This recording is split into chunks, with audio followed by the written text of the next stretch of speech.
อ่ะกราบทักทายสวัสดีเด้อสวัสดีพ่อแม่พี่น้องเบิดสุขูสุคนเนาะยินดีต้อนรับสองอาตูนชาแนลพี่น้องไงแต่ว่าอย่าเป็นในต่างประเทศเนาะวันนี้อาตูนก็ว่าสิมาเก็บมะม่วงพี่น้องไปตอนทิมสร้างไปกินตอนอากาศมันร้อน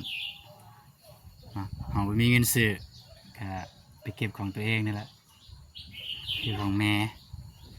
เนาะเราจะไปฝากไปตอนทิมสร้างเฮาโอ้หมูพี่น้องไงเนาะก็มีลายอยู่มะม่วงนั่งบ่โอ้พี่น้องไงเนาะยังมาทันได้อาบน้ำพี่น้องเลยก็ว่าสิมาเก็บมะม่วงนี่แล้วก็อาบน้ำแล้วก็จะลงไปเลย ตอนนี้ประมาณเวลาประมาณ7 โมงพี่น้องเลย7 โมงเช้าก็ตื่นเช้าแดพี่น้องเนาะมะม่วงกับบริยากปานใดพี่น้องมันกกมันก็บริสูงนี่ยืนเก็บก็ได้พี่น้องเนาะนี่ยืนเก็บก็ได้มะม่วงไว้เก็บจากทงหนึ่งพี่น้องไปตอนทางทีมงานสร้างแล้วก็น้องซาลีพี่น้องเนาะอันนี้ก็คือกับแมนมาซื้อจากตลาดดอกที่ผ่านมาก็กันมีเงินก็ได้ซื้อจากตลาดไปกินกับทีมงานแต่ว่ามันนี่ก็ว่าสุดแล้วบ่มีเงินพี่น้องเลยแต่ว่าสิซื้อไม่แต่ว่าสิ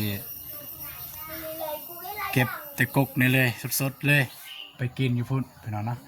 ตอนนี้พวกร้านไปเอาทงยางอยู่พี่น้องเนาะพอป่ะมันน้อย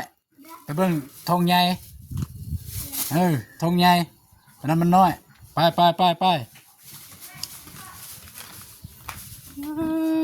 มาเนี่ยแนมหาไผ่พ่อจะไปใส่ว่าพ่อจะไปใส่ฮะ อ่ะถ้าร้านเอาทงยางก่อนไปน้องเอ้ยแล้วไปแล้วเราจะให้สิกินเองเลยนะมือไปจับกล้องได้ขึ้นเองให้ล้านแรกขึ้นไปน้องกกกับบริสูงกันใดเนาะก็สบายง่ายๆก็อยู่บ้านเบาตูนเนี่ยก็คือว่ามีทุกบ้านมีทุกหลังคาเฮือนมีมากมายนั่นนี่อยู่เฮือนเบาตูนก็มีหลายพี่น้องเนาะแต่ว่ามันกกมันสูง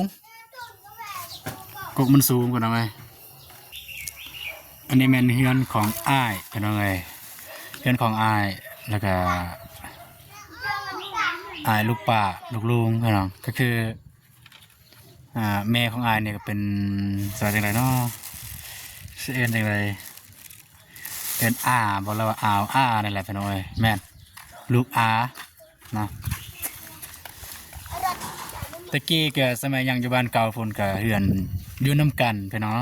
แต่ว่าบัดถือโครงการเพิ่นย้ายมาก็ได้แตกกันเป็น2หลังคาเฮือนเนาะเพิ่นก็ได้เฮือนหลังนึงทางพ่อเบาตูนก็ได้เฮือนหลังนึงเนาะตอนนี้ลานกำลังต่ออยู่เอาใส่เลย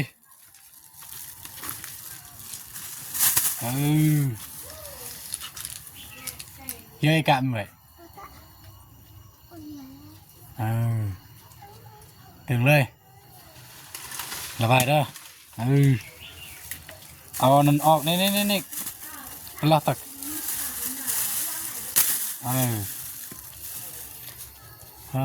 ม่วงก็พอได้กินไปน้องเลยเนาะน่าลีกตัวน้อยๆหันเอาเบาก็ได้เอาแต่ตัวหน่วยใหญ่จะนอน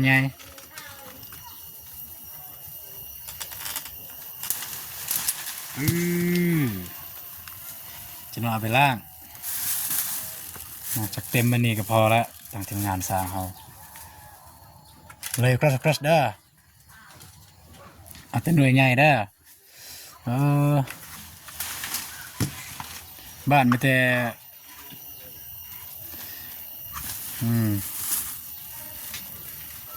มาได้เอาใหม่มาเป็นเนาะก็เสียงอาจจะไม่ได้ยินลายเป็นใดแน่ผมไม่ได้คิดว่าสิท้ายเป็นน้องแต่ว่าบ่มีคลิปสิลงเป็นน้องเลยเนาะถ่ายเพราะว่าเมื่อวานนี้ก็ว่าสิหลังจากถ่ายอัปเดตเรื่องน้องซาลีแล้วว่าสิอันไปหาน้องซาลีเพราะว่ามีทางผู้ใหญ่เพิ่นบอกไปหาไปน้องแต่ว่า มันค่ำพี่น้องเอ้ยบ่ตูนมาแต่แข้งก็ค่ำเลยไปรถบ่ตูนบ่มีตายังบ่ทันได้แป้งก็เลยขอเมือนำไปเบาอนงรถเบาอนงมีตาก็แล้วได้เมือเลยคันท้ายอีกก็อย่ามันมืดพี่น้องเนาะก็ต้องได้เมือวันนี้ก็จะได้ลงแต่เช้าแล้วมื้อนี้สิได้ไปซอยทางไอ้สร้างเฮาเนาะเฮาบ่มีเงินเฮาซอยเป็นเงินเป็นคำบ่ได้สำหรับเพื่อนน้องซาลีครับก็ซอยเอาเหือเอาแหงซอยเนาะพี่น้องเนาะเป็นเพราะว่ากันพี่น้องเลยเนาะลานของโบตูนมาเออ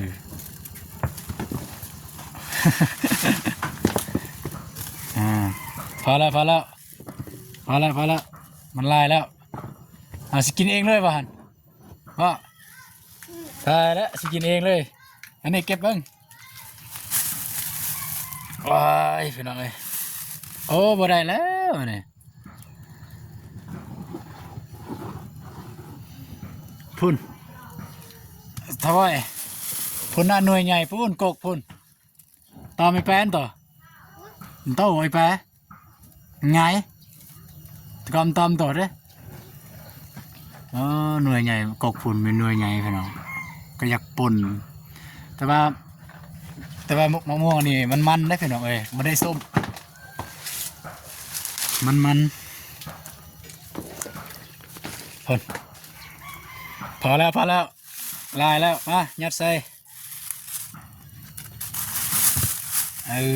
ยัดกันแน่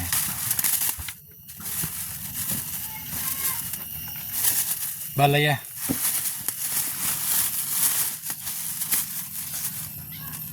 จะนอนไปล่างพี่น้องเอ้ยกินจังซีมจะเปื้อนปัดทุจะเอาไปตอนทำงานสางเขาพี่น้องเอ้ย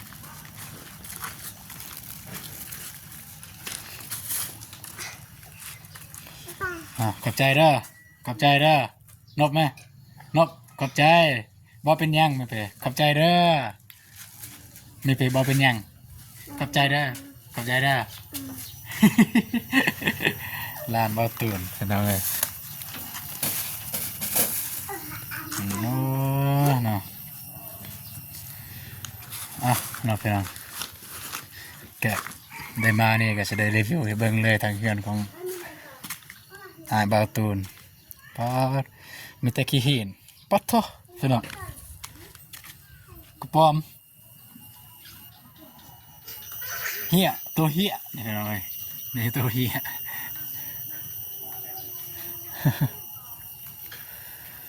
โอ้กาแฟปีนี้มันไม่อยากมากปานใดอยู่บ้านแต่ว่าก่อนอยู่สวนเนี่ยมากแห้ง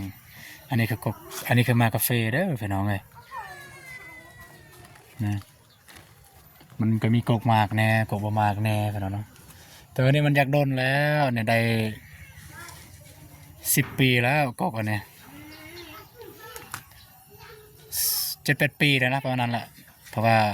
บ้านเบาตูนเนี่ยก็ประมาณ7-8 ปีนั่นแหละ10 ปีเลยมาอยู่นี่ว่าเรื่องกกมีมากเนี่ยมันเกือบทุกหลังคาเรือนเลยพี่น้องบ้านของเบาตูน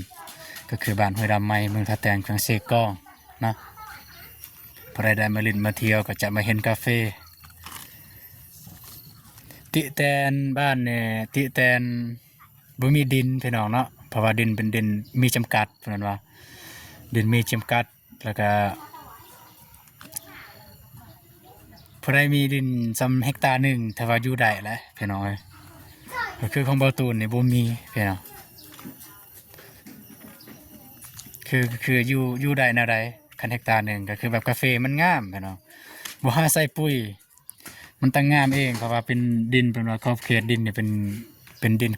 ภูเข้าไฟแม่นบ่ภูเพียงบริเวณแม่นภูเข้าไฟเป็นดินภูเพียงบริเวณการปลูกเกษตรกรมันโอเคนี่มันได้ปะปลูกฝากไอ้คูแนวนี้เลยนี่คิดเป็นหญ้าได้นะมาเบิ่งไกลๆเป็นผักไปหน่อยซีเมนต์ของแม่ของประตูนแล้วปลูกกันเนี่ยของอาแต่เอาเอิญแม่กันเนาะแต่ว่าคือทางนั้นเขาเอิญว่าจังไรเนาะ แต่ว่าทางนี้ในทางภาษาเบาตูนเนี่ยเขาก็เอิ้นแม่นั่นแหละก็คืออาเพราะนะ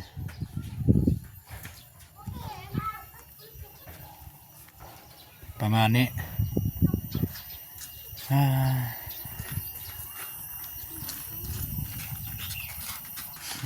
จะหน่อยเนาะจะลายอยู่จะหน่อยประมาณ10 กว่าหน่วยมืดนี้ถ้าได้ไอ้หยังบ่มีเป็นหยังเนาะบ่บ่ให้เงินก็ได้โอ้ยมันจะดีแท้หลานเราตูนบ่เอาเงินพัดาโอเคเดี๋ยวบัดมีเงินเลยจะเอามาให้เด้อขอบใจกลับก่อนบ๊ายบายบ๊ายบายโอเคทุกคนก็ประมาณนี้เป็นยังไงมีแต่ว่าสิกลับไปอาบน้ำอาบในแล้วก็แต่งตัวแล้วก็ไปบ้านน้องซาลีไปหาทางทีมสร้างไปหาน้องซาลีนะก็พอได้ซอยยังก็สิไปซอยพี่น้องเนาะก็พอดีอาบน้ำแล้วก็ไอ้นงไปบ่าวอนงเพิ่นมาเลยแต่พูดก็ไปนำกันเลยพี่น้องโอเคสำหรับคลิปนี้ไม่มีหยังไรมีแต่มาเก็บมะม่วงเนาะขอบใจหลายๆที่เบิ่งแต่ต้นจนจบถ้า FC คนใดได้เบิ่งกันนะพอได้บ่ได้เบิ่งก็บ่ว่ากันจะแสดงว่าค่าเวียกพี่น้องพอได้บ่ค่าเวียกก็เข้าไปเบิ่ง